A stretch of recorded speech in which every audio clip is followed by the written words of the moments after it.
भजनलाल शर्मा ईश्वर की शपथ लेता हूं।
घंटे में स्वागत आपका। मैं हूं योगेंद्र, आप देख रहे हैं खास खबर। खास खबर में हम बात करेंगे राजस्थान के मुख्यमंत्री भजनलाल सरकार के 2 साल की। 2 साल यूं तो बात करें तो सरकार का दावा है कि जो मैनिफेस्टो जारी किया था उसमें से 74% काम पूरे हो चुके हैं, 70 से ज्यादा फीसदी मान लीजिए। और 2 साल ऐसे बेमिसाल रहे हैं कि पिछली 5 साल में कांग्रेस की सरकार जो नहीं कर पाई थी वो 2 साल में की है। समाचार पत्रों के माध्यम से मुख्यमंत्री ने प्रेस कॉन्फ्रेंस करके मंत्री, पार्टी के सीनियर नेता जिलों में जाकर के बता भी रहे हैं कि सरकार ने यह काम किए हैं। खैर चले, हर सरकार का अपना दावा होता है, लेकिन 3 सीनियर जर्नलिस्ट हमारे साथ में जुड़े हैं जो बताएंगे इस 2 साल के कार्यकाल को लेकर के कैसा रहा सफर भजनलाल का 2 साल का, और आगे क्या कोई चुनौतियां हैं तो सरकार को वास्तव में क्या रूट पकड़ना चाहिए और बेहतरीन मैसेज जा सके। तो हमारे साथ वरिष्ठ पत्रकार महेश शर्मा साहब हैं, राजीव जैन साहब हैं, श्याम सुंदर शर्मा साहब हैं। मैं महेश जी आपके पास में, चलिए राजीव जी आपके पास में आना चाह रहा हूं मैं। अगर 2 साल के इस सफर को देखें मुख्यमंत्री भजनलाल के, तो आप किस तरह से देखते हैं इसे? देखिए, जिस तरीके से अब जब सरकार बनी, एकदम नए मुख्यमंत्री बने, पहली बार के विधायक बने, तो इस सरकार को मतलब समय देना ही चाहिए था कि उसकी कार्य प्रणाली कैसी है, क्या काम उन्होंने जो असल में तो जो था भाजपा ने जो वादे किए, जो उनका संकल्प पत्र में था, तो उस आधार पे सरकार की परफॉर्मेंस को नापा जा सकता है। लेकिन जो भी है, सरकार का दावा है कि 70% वो हुए, अब धरातल पे कितने उतरे ये अभी नहीं है। अब सरकार को 2 साल पूरे हो गए हैं कामकाज करते हुए, अब आगे के 3 साल का मैप, जो रोड मैप है, वो किस तरीके का है, तो सरकार को अब तेज गति से अपने काम को दिखाना होगा धरातल पर। तो जैसे शिक्षा, चिकित्सा, सड़क, कानून व्यवस्था, ये सब चीजें इस तरीके के मुद्दे हैं जो एक आम आदमी को प्रभावित करते हैं, और वो आम आदमी सरकार की परफॉर्मेंस को उसी चीज से नापता है। अब सरकार भले ही ये कह दे कि हमारी जीडीपी इतनी हो गई, इससे ज्यादा हो गई, लेकिन आम आदमी की पकड़ में क्या चीजें हैं, उसकी अप्रोच में क्या चीजें हैं, उसको चाहिए कि उसकी शिक्षा की व्यवस्था कैसी दुरुस्त हो, चिकित्सा की व्यवस्था कैसी दुरुस्त हो। लेकिन सरकार ने अब 1-1.5 साल समझने में लगाया, पुरानी सरकार का था। अब पुरानी सरकार पे तो इल्जाम नहीं लगा सकते, क्योंकि जनता ने चुना उस सरकार को हटाया इसलिए कि उसने काम नहीं किया, नई सरकार को लाए। तो सरकार, जनता की जो उम्मीदें हैं, तो वो सरकार कैसे अब पूरी करे, अब उसको पूरी करने का समय अब आया है। सरकार ने 2 साल अपने जो भी योजनाएं बनानी थी, बजट देने थे, लेकिन बजट की भी जो हद हो रहा है, जो आप और हम देख रहे हैं कि जो बजट घोषणाएं थी वो कहीं पूरी उस तरीके से नहीं हो रही जो इंफ्रास्ट्रक्चर के मामले में होनी चाहिए थी।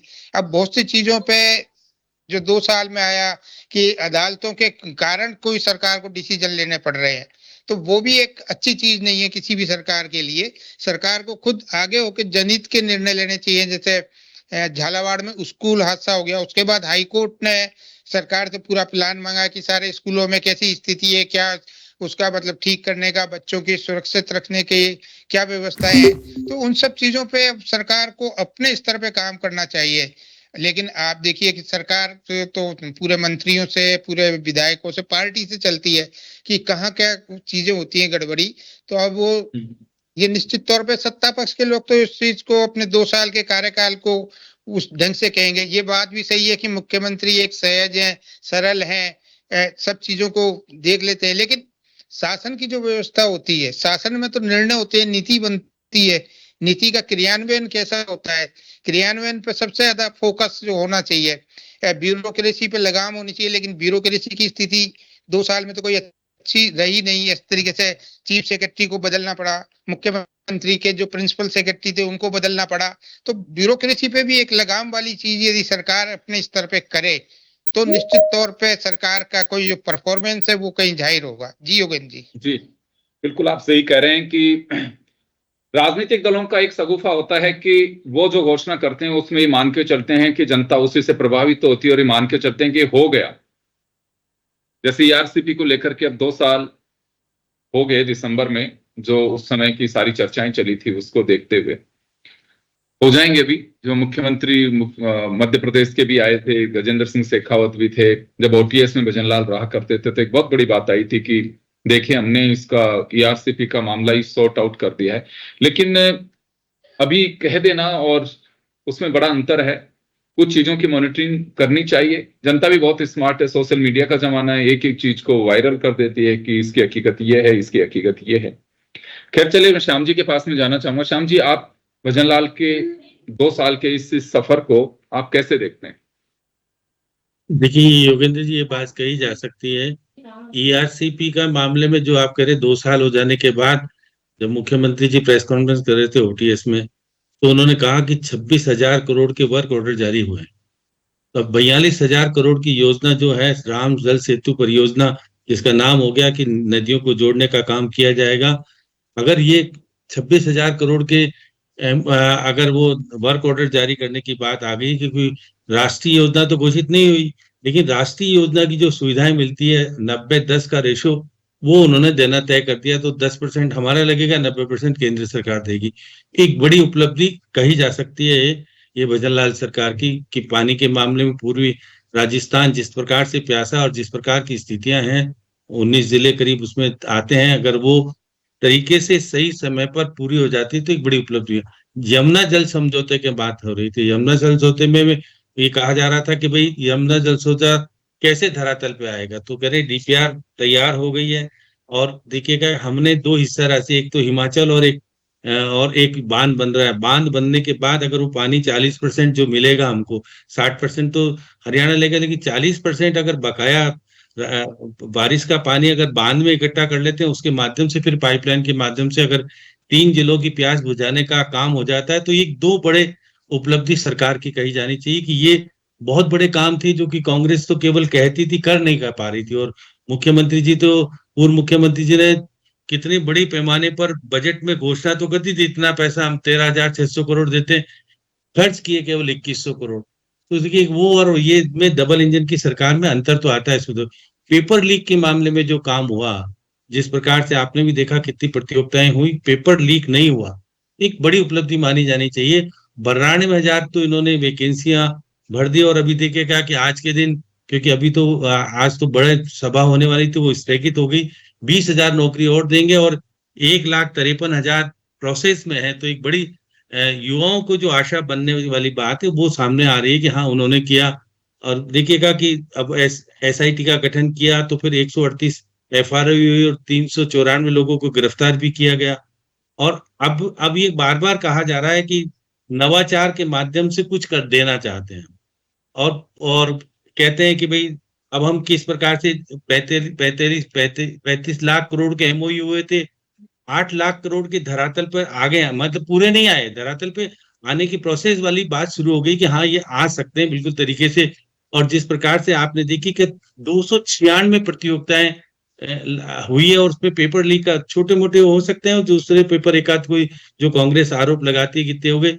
जो 392 संकल्प किए थे इन्होंने, उसमें से देखिए 274 संकल्प का काम शुरू हो गया, सब पे पूरा तो नहीं हो पाया, लेकिन उस पर काम शुरू कर दिया गया है, तो इसका मतलब एक बड़ी उपलब्धि। और बजटीय घोषणा के आधार पर आप भी कह रहे थे 73%, जो मुख्यमंत्री जी कह रहे थे, अगर 73% पे काम शुरू हो गया और कितना हुआ ये तो धरातल की बात है, लेकिन हाँ ये बात कही जा सकती है कि जिस प्रकार से सरकार को बड़ी जिम्मेदारी मिली थी उसके आधार पर कुछ काम किए हैं, उस पे कहा जा सकता है कि एक बड़ा वो माना जाना चाहिए कि आने वाले समय में अगर समय रहते हुए सही तरीके से कामकाज अगर इस तरह से हुआ तो मैं कह सकता हूं कि ये काम अच्छा दिखने में लगेगा और पूरा भी दिखते लगेगा कि हाँ बड़ा काम हो गया, डबल इंजन की सरकार जो कहते हैं।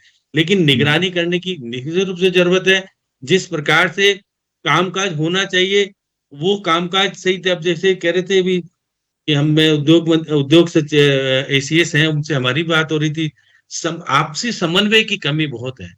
एक एक विभाग दूसरे विभाग की कहना नहीं मानता है। देखिएगा कि बहुत सारी चीजें आती है कि इम्प्लीमेंट करना है, किसी उद्योग को स्थापित करना है, तो सब अगर समय पर रहते हुए, जब वो बार बार कह रहे थे कि मैं जब बैठा था एक सेशन में रिको वाले में, तो प्रवासी राजस्थानी का एक कहना था कि महंगी बिजली देता है गुजरात, महंगा पानी देता है गुजरात, वादे पूरे करता है, इसलिए हम वहां लगाना पसंद करते हैं। तो ये वादे मुख्यमंत्री जी किस तरह से पूरा करेंगे उनके, क्योंकि उनके चैप्टर बने हैं, उन चैप्टरों के अध्यक्षों से बात की, अगर सही तरीके से समय रहते हुए उनके वादे पूरे कर देंगे तो देखिएगा जो पैसा लगा रहा है उद्योग लगाने के लिए, लोन लेता है, सारी बातें करता है, अगर उसको वादा पूरा करने का अगर मुख्यमंत्री जी तरीके से अधिकारियों को लगाम लगा करके रख लेंगे तो निश्चित रूप से राजस्थान कल आने वाला अच्छा हो सकता है। लेकिन एक बहुत बड़ी चुनौती मुख्यमंत्री जी के सामने है कि वो किस प्रकार से समय रहते हुए, जैसे अब गुजरात में नरेंद्र मोदी नहीं है लेकिन नरेंद्र मोदी की नीतियां बनाई हुई आज तक लागू होती है। वहां उद्योगपति जाता है तो उसको ऐसा लगता है कि हाँ वादा हमको मिल जाएगा, और यहाँ उद्योगपति आता है तो लाल फीताशाही से दुखी हो जाता है और वो चला जाता है, कुछ तो चले जाते हैं। तो ऐसी स्थिति में मुख्यमंत्री जी, मैं उस दिन भी कह रहा था कि आप अधिकारियों को किस प्रकार से समझाओगे कि भाई गुजरात में भी नरेंद्र मोदी प्रधानमंत्री है तो राजस्थान के प्रधानमंत्री भी नरेंद्र मोदी है। तो एक वो चुनौती सामने आई हुई है सामने। बिल्कुल, मैं वर्षों से एक बात सुन रहा हूं कि ब्यूरोक्रेसी कहीं ना कहीं अड़ंगा लगाती है, जिसकी वजह से काफी निवेशक जो हैं वो परेशान होते हैं। ये बात अभी आप सही कह रहे हैं कि राइजिंग राजस्थान के दरमियान भी आई, अभी प्रवासी राजस्थानी हमारे स्टूडियो में भी आए थे तो उनका भी यही कहना था कि सरकारों की नीयत तो साफ होती है लेकिन एक जो कार्यपालिका है जिसे इंप्लीमेंट करना है ऑर्डर को, वो काम नहीं कर पाते हैं। गुजरात में यहाँ में अंतर यही है, जो कुछ स्थिति है, आपने कहा कि महंगी बिजली, महंगा पानी, सब कुछ है वहां पे भी, लेकिन वहां काम पेंडेंसी नहीं है। फाइल आपके पीछे दौड़ती है, आप फाइल के पीछे नहीं दौड़ते हो। ये एक खूबी गुजरात की कही जा सकती है और इसी मॉडल ने देश का प्रधानमंत्री नरेंद्र मोदी को बनाया, इसमें कहीं कोई संदेह नहीं है। चलिए मैं महेश जी के पास में जाना चाहूंगा। महेश जी, लंबा एक्सपीरियंस है, बहुत बारीकी से चीजों को आप देखते भी हैं। भजनलाल जी को पहला अवसर मिला, पहली बार जीते और पहली बार के अंदर ही वो मुख्यमंत्री बन गए। और कोइंसिडेंट है कि रिजल्ट के एक दिन पहले जब हम बात कर रहे थे, आप भी उस डिबेट में जुड़े हुए थे, आपने कहा कि हो सकता है कि भजनलाल ही मुख्यमंत्री बन जाएं, और वो हो भी गया। जब ये बैठक होने वाली, राजनाथ सिंह जी आने वाले थे, उसके एक दिन पहले पूर्व संध्या पे आपने कही भी थी ये बात। खैर वो आपका एक एक्सपीरियंस या कोइंसिडेंट जो भी रहा होगा, लेकिन इस सफर को कैसे देखेंगे? देखिए, जहां तक 2 साल का जो पीरियड है भजनलाल जी को जो मिला है, और जो केंद्र सरकार के जितनी भी योजना है उसको ज्यादा इम्प्लीमेंटेशन पे ही इनका जोर रहा है। वो अपना अपना खुद का एक्सपीरियंस, मतलब जिसे करिश्माई कोई नेतृत्व तो नहीं दे पाए अभी तक। मतलब ऐसा लग रहा है कि जो भी कुछ कर रहा है उसके पीछे कोई एक समर्थन या मतलब जिसका है कि केंद्र सरकार का बड़ा योगदान है, लेकिन इनकी तरफ से कोई योगदान नहीं है। चाहे वो प्रशासनिक कुशलता के रूप में ले लीजिए, चाहे वो मतलब आर्थिक रूप से ले लीजिए, या आर्थिक या और दूसरे सोशल जितने भी मतलब इश्यूज जो चल रहे हैं उनकी तरफ देखें। जहां तक है कि सर भजनलाल शर्मा के पास 2 साल का समय था, लेकिन वो ऐसा इंप्रेशन नहीं स्थापित कर पाए। हालांकि हो सकता है, लेकिन वो सबको साथ देने के साथ चल रहे हैं, या मतलब प्रशासनिक दक्षता भी ठीक कर रहे हैं, सब कुछ कर रहे हैं, लेकिन वो शांत भाव से एक जो बोलते हैं कि जिसे एक एग्रेसिवनेस जो होनी चाहिए सरकार की, कि छाप मतलब क्या कहते हैं स्थापित कर सके, वैसे वो छाप अभी स्थापित नहीं कर पाए। कई मतलब उसमें विपक्ष के भी ये मतलब क्या कहता है ना, जो आरोप भी है, चाहे वो आर्थिक रूप से हो, चाहे जैसे अभी श्याम जी हवाला दे रहे थे निवेश का मामला है, तो निवेश के मामले में भी है कि 35 लाख से टोटल जितना 35 लाख में से आपने 8 लाख, जो 1 लाख तो अभी इस साल आया है, और वो भी मतलब 8 लाख करोड़, 8 लाख करोड़। हाँ, तो उसको सही इम्प्लीमेंटेशन वो कैसे रूप में, किस रूप में होता है, कहाँ तक होता है, और वो देखने की बात है। तो ये है कि आपने जो धरातल पे जो चीजें होनी चाहिए, वो एक इम्प्रेशन ये अभी कायम नहीं कर पाए। हालांकि वो धीरे धीरे जो जितने भी काम हो रहे हैं, लेकिन वो स्मूथली हो रहे हैं। अपनी तरफ से कोई एक नई चीज, जैसे आप आज भी कहा जाता है कि निःशुल्क दवा योजना के लिए, चिरंजीवी योजना के लिए और अन्य जितने भी हैं कई मतलब क्या कहते हैं योजनाओं के लिए गहलोत को माना जा रहा है राजस्थान में देने का। आप तो आपका कहना है कि ऐसी कोई योजना या कोई मॉडल तैयार नहीं कर पाया जिसके लिए कहा जा सकता है कि ये तो पर्टिकुलर भजनलाल की पहचान है। हाँ, ये बिल्कुल अपना जो एक होता है, जैसे सुखाड़ी जी ने ये किया था, भैरव सिंह शेखावत ने ये किया था, ये इन्होंने ये किया था, लेकिन ये 2 साल हो गए अभी तक कोई ऐसा इंप्रेसिव इन्होंने स्थापित नहीं किया, जबकि इनको आते ही करना चाहिए था कोई ना कोई। हो सकता है कि अनुभव की कमी हो, और आने वाले जो दिन, जो 3 साल के हैं, अब भी उनके लिए अवसर है, अगर कुछ करना चाहे तो कर सकते हैं। जी बिल्कुल, देखिए एक्सपीरियंस की बात है, लेकिन उनका अपना एक प्रयास जो रहा कि एक सबसे बड़ी बात यही है कि 35 लाख करोड़ के एमओयू और एमओयू के लिए जो राइजिंग राजस्थान किया वो पहली साल में किया, क्योंकि हर बार हम ये देखते हैं कि सरकार का जो जाने का वक्त आता है तो उस समय इस तरह के समिट किए जाते हैं। एक ये है, लेकिन अगर वाकई इसकी मॉनिटरिंग करके भजनलाल स्थापित कर पाएंगे तो मुझे लगता है कि इस मैटर में जरूर रोल मॉडल बन सकते हैं। अभी तक के अगर हम रेशो की बात करें तो बहुत बेहतरीन नहीं कहा जा सकता। किसी भी प्रदेश में परसेंटेज के हिसाब से देखें तो 8 लाख करोड़ का जो इन्होंने रखा है ये काफी हद तक है, उस आंकड़े को पार चुका है जो अभी तक कभी सक्सेसफुल रेट में नहीं रहा। लेकिन यह है कि बस अब ये कुछ चीजें ऐसी होनी चाहिए कि एम्प्लॉयमेंट दिखना चाहिए, फैक्ट्रियां से लोग आकर के कहे कि यहाँ राजस्थान में रोजगार की बहार आ चुकी है।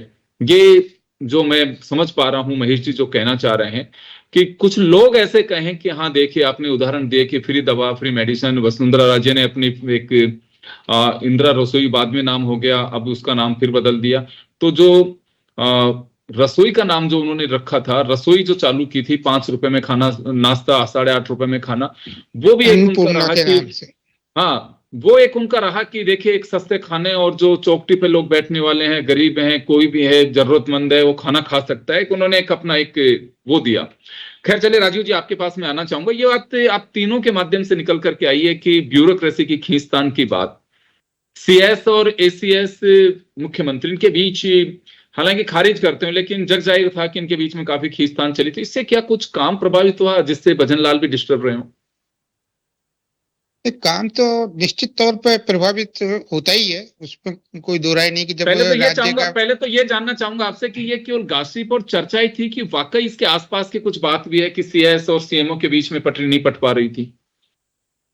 नहीं, निश्चित तौर पर ऐसा हुआ होगा, इसमें मतलब इससे इनकार भी नहीं किया जा सकता, और जो स्वीकार करने वाले लोग हैं वो स्वीकार करेंगे नहीं, वो अपना एक रूटीन की प्रक्रिया मानेंगे कि सरकार का अधिकार होता है कि अधिकारियों को कहाँ लगाना है, हटाना है, करना है। लेकिन आप और हम लोग जो है स्वतंत्र रूप से जो इस चीजों का विश्लेषण करते हैं, उनके तो संज्ञान में चीजें आती हैं कि इस तरीके की क्यों हुई। जब मुख्य सचिव का कार्यकाल अभी 2 साल और था, एक बेहतर वो माने जाते हैं, जो अब मौजूदा आए हैं वो भी बहुत अच्छे हैं, तो प्रशासनिक उनकी अच्छी क्षमता है, लेकिन चीजें हुई तो ये सब चीजें हैं घटना। अब जैसे महेश जी जिक्र कर रहे थे कि ये भाजपा के वसुंधरा राजे या भैरव सिंह जी शेखावत, उनके कार्यकाल में कुछ एक उनकी अपनी योजनाएं थी जो जिनसे उनकी एक पहचान बनी। वसुंधरा जी जैसे अंत्योदय योजना के लिए भैरव सिंह शेखावत का नाम आज भी जाना जाता है कि उनकी योजना थी ये। हाँ, अब जैसे वसुंधरा जी के लिए आपने जिक्र किया अन्नपूर्णा रसोई उन्होंने जो शुरू की थी गरीबों के, उसमें बाद में उसका नाम बदलते रहे या जो भी है, वो एक कहीं ना कहीं किसी न रूप से अभी भी चल रही है। इसी तरीके वसुंधरा की एक भामाशाह योजना थी, वो भी एक काफी मतलब चर्चा में रही थी। तो अब जो मुख्यमंत्री है मौजूदा भजनलाल जी, इनके पास अभी 3 साल का समय है। इनको भी अपनी कोई एक इस तरीके की योजना, जिसको मतलब हो सकता है आने वाले समय में सरकारें बदलती बदलती रहती हैं, तो योजना का प्रारूप वो भले ही उसका नाम बदल दिया जाए, वो कर दिया जाए, वो एक अलग चीज है। लेकिन एक चीज हो, अब जैसे राइजिंग राजस्थान इन्वेस्टमेंट वाली बात चीज हुई, लेकिन पिछले कुछ समय से राजस्थान में इन्वेस्टमेंट 8 लाख करोड़ का वो कह रहे हैं धरातल पे, मतलब उसकी कार्रवाई शुरू हो गई। लेकिन पिछले दिनों कुछ ऐसी घटनाएं हुई, इस पे कहीं ना कहीं सरकार को कड़ाई से, अब जैसे हनुमानगढ़ में एक जो एशिया का सबसे बड़ा कारखाना इथेनॉल का लग रहा है, उसके खिलाफ मतलब इतना बड़ा आंदोलन हुआ, तो उसको देख के और उद्योगपति भी बिदकेंगे कि यहाँ तो इस तरीके से होता है। अब बाड़मेर जैसलमेर के इलाके में आप देखिए, सोलर प्लांट के सबसे जो 8 लाख करोड़ के एमओयू हैं, उसमें से 5-6 लाख के तो वो सोलर प्लांट वाले ही एमओयू हैं। लेकिन वो सब अब बिदक रहे हैं कि वहां कुछ राजनीतिक लोगों ने इस तरीके का आंदोलन उन कंपनियों के खिलाफ खड़ा कर दिया कि साहब ये पेड़ काट रहे हैं, या ये गोचर भूमि इन्होंने ये ले लिया किसानों से औने पौने दामों में। लेकिन ऐसा नहीं है, मेरी जो जानकारी है, आप देखिए कि वहाँ सोलर प्लांट जैसलमेर वगैरह में 3 गुने दामों में सोलर कंपनियों ने जमीनें ली हैं। उसके बावजूद भी वहाँ के जो स्थानीय नेता हैं या जो भी इस राजनीतिक लोग हैं, वो इतना परेशान आंदोलन कर रहे हैं कि उनके काम कहीं ना कहीं आधी कंपनियों की तो ठप पड़े हैं, वो काम नहीं कर पा रहे हैं। तो उन चीजों को देखते हुए सरकार को इन चीजों पे एक स्पष्ट नीति रखनी चाहिए कि भाई कोई फैक्ट्री भी लगेगी तो उससे किस तरीके का फायदा होगा, नुकसान होगा, वो सब चीजें एनओसी देख के दी जाती हैं। लेकिन इस तरीके की चीजें जो कानून व्यवस्था के दायरे में आती हैं, वैसे ये सब चीजें कि भाई एक आंदोलन हनुमानगढ़ वाली उससे घटना से आप देख लीजिए, अब वो पिछली सरकार की मंजूरी की थी, कोई बात नहीं, लेकिन स्टेट में लग रही थी, कोई भी सरकार रहे, लेकिन वो उसके की स्पष्ट नीति होनी चाहिए। सोलर कंपनियां, योगेंद्र जी आज आप पता कर लीजिए कि वहाँ मतलब काफी सोलर कंपनियां सरकार ने जो जमीनें अलॉट कर दी, अब वो एक वहाँ के स्थानीय विधायक हैं जो वो उसको कि साहब ये तो ओरण भूमि है, ये तो हमारे यहाँ पशु चढ़ने वाली अनुपयोगी भूमि थी ना, उसमें कोई पशु चढ़ते थे ना कुछ था, लेकिन एक वातावरण ऐसा बना दिया कि जो सोलर कंपनियां आ रही थी वो बिदक रही हैं। तो सरकार को इन चीजों पे कहीं ना कहीं अपनी ब्यूरोक्रेसी को कहीं कंट्रोल में रखना पड़ेगा कि भाई इस तरीके के हालात नहीं बने कि ये इनके खिलाफ इस तरीके के जो आंदोलन होते हैं। ठीक है जी। तो आपको लगता है कि इंटेलिजेंस पार्ट और लॉ एंड ऑर्डर पे थोड़ा सा ज्यादा फोकस करना होगा? मैं यही सवाल इस वजह से भी कर रहा हूं जिसका उत्तर मैं श्याम जी से लूंगा। श्याम जी, आपको बहुत अच्छा ध्यान होगा कि कानून व्यवस्था का नैरेटिव अशोक गहलोत के खिलाफ ऐसा गया था और धरने प्रदर्शन करके एक ऐसा माहौल बना दिया गया था कि ये सरकार केवल पेपर लीक करा रही है, कानून व्यवस्था का कोई राम रखवाला नहीं है। और इसी वजह से काफी कुछ वो आप अशोक गहलोत कहते भी हैं कि कन्हैयालाल मर्डर केस में 50 लाख रुपए दिए, लेकिन बीजेपी ने उसे 5 लाख बताया। तो कुछ ऐसी चीजें हैं कि अब ये 2 साल का, जैसे महेश जी ने कहा कि भाई अब ये नहीं कह सकते कि पिछली सरकार से, आज अभी मैं सुन रहा था प्रेस कॉन्फ्रेंस कई नेताओं की भी, इनके पार्टी के मंत्रियों की भी, वो एक ही चीज कहते हैं कि पूर्ववर्ती सरकार के वक्त ये हुआ ये हुआ ये हुआ।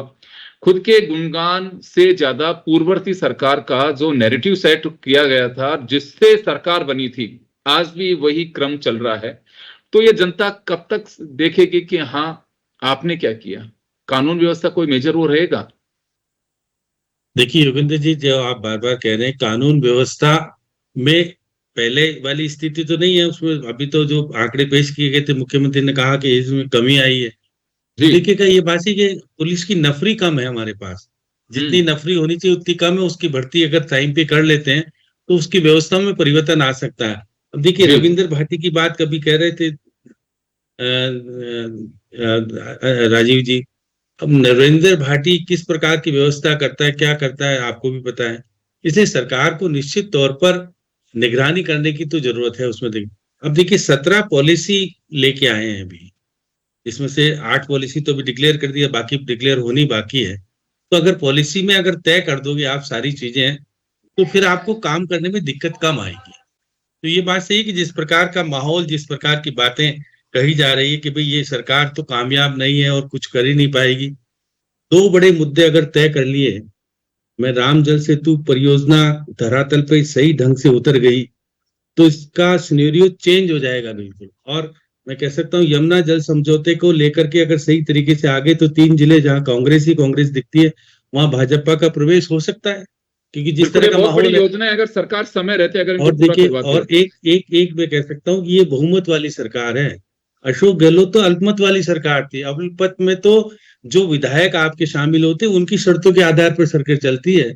10 करोड़ का क्षतिपूर्ति कर रहे थे वो तो अशोक गहलोत तो बहुत बड़ी कामयाबी हासिल नहीं कर पाए थे अशोक गहलोत, क्योंकि डबल इंजन की सरकार भी नहीं थी उनकी। यहाँ डबल इंजन की सरकार होने के नाते बहुत सारे फायदे भी हैं। और ये अगर अभी तक कोई आरोप तो लगा नहीं है भ्रष्टाचार का भजनलाल सरकार के ऊपर, तो ऐसी स्थिति में यदि समय रहते हुए मुख्यमंत्री जी और खुल करके बात करें, जाएं आए और समस्याओं का समाधान करें, तो निश्चित तौर पर ये मुख्यमंत्री अपने शासन को बहुत अच्छा कर सकते हैं। भैरू सिंह जी के जमाने की बात थी, जो कह रहे थे भैरू सिंह जी ने अंत्योदय योजना शुरू की तो वो तो पूरे देश में लागू हुई, उसका वही बहुत बड़ा। और वसुंधरा जी के जमाने की बातें अच्छी भी थी और बुराइयां भी बहुत थी, लेकिन अभी तक इस सरकार के ऊपर ऐसा कोई एक्शन और आरोप नहीं लगा जी कि आप कह दो कि जी भाई 2 साल में इन्होंने बहुत कुछ कर दिया। तो इसलिए जिसकी डबल वजह से ये इंजन कहा की जा सरकार सके का कि, फायदा। हाँ बिल्कुल आप सही कह रहे हैं कि ऐसा कोई आरोप या जिसकी वजह से कहा जा सके कि सरकार की कोई किरकरी हुई हो। लेकिन चलिए मैं चलते चलते आपसे जरूर एक बात पूछना चाहूंगा, उसके बाद मैं महेश जी के पास में जाना चाहूंगा। कहीं आपको भी लगा कि ब्यूरोक्रेसी में आपसी टकराव रहा जिसकी वजह से भी कुछ काम सफल रहा? देखिए योगेंद्र जी, मुझे भी मौका मिला था उस प्रवासी राजस्थानियों में जाने का, तो और एक अधिकारी से लंबी बातचीत करने का मौका मिला, जो कि जी निश्चित तौर पे जैसे पहले के जमाने में होते थे कि सीएमओ से सुनील अरोड़ा उद्योग विभाग में आए थे, और उद्योग विभाग में आने के बाद बहुत बड़ी कामयाबी हासिल की थी। और टोपोगड़ा में जो आपके सामने जापानी हब बना है, उनका बहुत बड़ा योगदान है। तो अब देखिएगा कि जिस प्रकार से इनके आपके भी दोस्त हैं, इनके भी दोस्त हैं, जो मुख्यमंत्री जी के एसीएस हुआ करते थे, आजकल उद्योग में आ गए। वो उद्योग की नीतियां आप 8 रोजाना जमीनें अलॉट हो रही है, प्लॉट देने का काम शुरू हो गया है, तो फिर इसका मतलब है कुछ ना कुछ तो हो रहा है जब भी 8 प्लॉट कोई देगा। और देखिएगा निश्चित तौर पर जिस प्रकार का माहौल राजस्थान में कायम हो रहा है, और मुख्यमंत्री जी अगर निगरानी इन अधिकारियों को थोड़ा लगाम लगा लें। पर्यावरण विभाग सबसे ज्यादा खराब होता है, काम करने ही नहीं देना चाहता, वो तो हर एक पे दंगाबाजी करता है। तो इस प्रदेश का है विभाग, और आपसी जी समन्वय हो जाए तो निश्चित रूप से बिल्कुल समन्वय की जी कमी बहुत अखरती है। जी उसको लिए जी चलिए मैं मुख्यमंत्री को जी बड़े कदम उठाने पड़ेंगे। बिल्कुल एक मॉनिटरिंग का सिस्टम डेवलप करना पड़ेगा मुख्यमंत्री को, और रोज उसकी फीडबैक भी लेना होगा, जिसका मुझे लगता है कि कहीं ना कहीं अभी अभाव है। कहीं पे कोई भी चीज चल रही है तो उनके नोटिस में होनी चाहिए।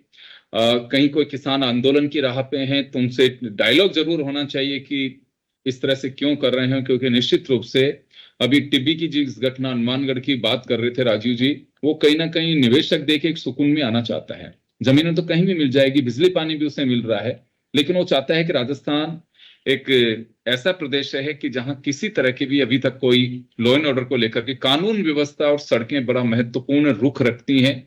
ये कई फिलोसफर्स भी बात कह चुके हैं कि प्रदेश की तरक्की का पैरामीटर मान के चलते हैं। तो चलिए, मैं समय कम है, मैं एक बार महेश जी का रुख करना चाहूंगा। सर, आप लगता क्या आपको कि भजनलाल जी को अब ये रूट पकड़ना चाहिए? समय थोड़ा कम है, तो आगे आने वाले समय में ताकि उसके बेहतरीन परिणाम आ सकें और खुद को भी उसका फायदा मिलेगा उनको। देखिए, बिल्कुल निश्चित रूप से आप अपनी इंडिविजुअलिटी कहीं ना कहीं काम करें तो वो बहुत आगे तक आपको मतलब पे करेगी वो चीज जी कि मैंने अपने कार्यकाल में क्या किया। मैं सपोर्ट मेरे को केंद्र सरकार का मिल रहा है, वो बहुत अच्छी है कि ठीक है, बहुत बढ़िया है, संगठन से भी तालमेल मिल रहा है और सबसे भी ये इतना विरोध भी नहीं है। लेकिन अभी भी आपको बहुत से क्षेत्रों में काम करने की आवश्यकता है। जैसे जैसे श्याम जी ने बताया कि जो राम सेतु जो योजना है उसको अगर ये इम्प्लीमेंट किया तो बहुत बड़ा इंप्रेशन होगा, लेकिन प्रयास तो आपको ही करना पड़ेगा। अगर आपने प्रखरता से अपने आप की आवाज को बुलंद नहीं किया, और ये बताने की जरूरत है कि आखिर हम लोकसभा चुनाव में पिछड़े क्यों। ये भी एक चीज का है इंप्रेशन। अभी जो उपचुनाव हारे क्यों, या भी लोकसभा ये उपचुनाव हुआ है अंता वाला, क्या हारे क्यों, कारण कुछ भी रहे हो, लेकिन आपका इंप्रेशन कहीं ना कहीं सरकार का रिफ्लेक्शन भी है वो कि उसने मतलब क्या कहते हैं ना, आपकी मतलब जो चीजें हैं वो अभी सही गति में नहीं पकड़ पाई है। अब आप ये जैसे इनके राज्य में एक जाति का आधार, महिला सुरक्षा का मामला भी उठाया जा रहा है, तो इन चीजों की तरफ बहुत प्रभावी तरीके से ध्यान रखने की जरूरत है। क्योंकि बिल्कुल आपने, मैं माफी चाहूंगा सर, मैं रोकना चाहूंगा। खैर, आपने बिल्कुल वो सब चीजें बताई हैं कि जिसके जरिए उनको कोई ना कोई ऐसा मैकेनिज्म बनाना होगा। और सौभाग्य की बात यह है कि जैसे आप पहली बार विधायक बने और मुख्यमंत्री बने, उसी तरह से आपको राजस्थान की सरकार के साथ साथ आपको एक इंजन और सपोर्ट करने के मिला है, जहां क्योंकि केंद्र पे हमारी योजनाएं बहुत कुछ डिपेंड करती हैं, वो एक आपको राहत की एक मैं कहूं कि उम्मीद है। और आपको बड़ा एक वहां से बजट एलोकेट हो सकता है, आपको वहां से कहीं पे भी किसी तरह की भी अगर कोई स्वीकृति की आवश्यकता है, वो आपके लिए एक बड़ी सरल हो सकती है। तो मुझे लगता है कि इस अवसर को जरूर भुनाया जाना चाहिए। और इससे खुद के तो चलिए एक होगा, ये आपने एक मॉडल तैयार किया, लेकिन प्रदेश का भी उससे काफी भला होगा। 2 साल का वक्त निकल गया, चलिए विपक्ष पे हमले वगैरह सब कुछ रहे, लेकिन जब 3 साल पे हम बात कर रहे होंगे तो यही समीक्षक कोई नहीं चाहेगा और ना कोई सुनना चाहेगा कि पूर्ववर्ती सरकार में यह हो रहा था, क्योंकि आधा समय से ज्यादा आप तब तक स्पेंड कर चुके होंगे और उसके अगले साल में सब कुछ चुनावी मोड पे होंगे। तो मुझे लगता है कि ये जो साल आने वाला होगा काफी महत्वपूर्ण है मुख्यमंत्री के लिए, आगे आने वाले समय में बताने के लिए, इंप्लीमेंट करने के लिए, धरातल पर दिखाने के लिए। तो चलिए, आप सभी का बहुत बहुत शुक्रिया और भजन लाल जी को 2 साल की बहुत बहुत शुभकामनाएं। दीजिए इजाजत, नमस्कार। मैं भजन लाल शर्मा ईश्वर की शपथ लेता हूं